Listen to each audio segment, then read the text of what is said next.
అండి welcome to our channel. మన channel first time చూసినట్టయితే సబ్స్క్రైబ్ చేసుకోండి. ఇప్పుడైతే కంప్యూటర్ ఎంబ్రాయిడింగ్ పికాక్ డిజైన్ అయితే చూపించబోతున్నాను. ఫస్ట్ అయితే సారీ చూపిస్తానండి. సారీ వచ్చి ఎలా వచ్చిందనమాట, అదే పెసర గ్రీన్ కలర్ సారీ అన్నమాట. బ్లూ కలర్ ఏమో బ్లౌజ్ వచ్చింది. పళ్ళు కూడా సేమ్ బ్లూ కలర్ అండి. బ్లౌజ్ పీస్ అయితే మీకు ఇప్పుడు చూపిస్తాను చూడండి.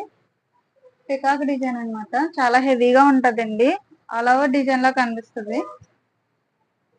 చూడండి, ఇది బ్లౌజ్ అయితే ఇలా వచ్చింది అనమాట. ఫినిషింగ్ అయితే సూపర్ ఉంటదండి. ఫినిషింగ్ లో అయితే ఎక్కడ మనం చూసుకోక్కర్లేదు. స్టోన్ వర్క్ కూడా కంప్లీట్ అయిపోయింది. హ్యాండ్ వచ్చి ఇలా అన్నమాట. చూసారా, మీకు హ్యాండ్ కనిపిస్తుంది కదా. హ్యాండ్ అయితే ఇలా అయింది. ఫ్రంట్ నెక్ అయితే ఇలా. స్టిచ్చింగ్ అయితే కస్టమర్ చేసుకుంటానన్నారని స్టిచ్చింగ్ అయితే కంప్లీట్ చేయలేదండి. ఇప్పుడు అయితే బ్లౌజ్ పీస్ తీసుకెళ్తారు. ఈ బ్లౌజ్ ఎలాగున్నది అన్నది కామెంట్ చేయండి. మన వీడియో నచ్చినట్టయితే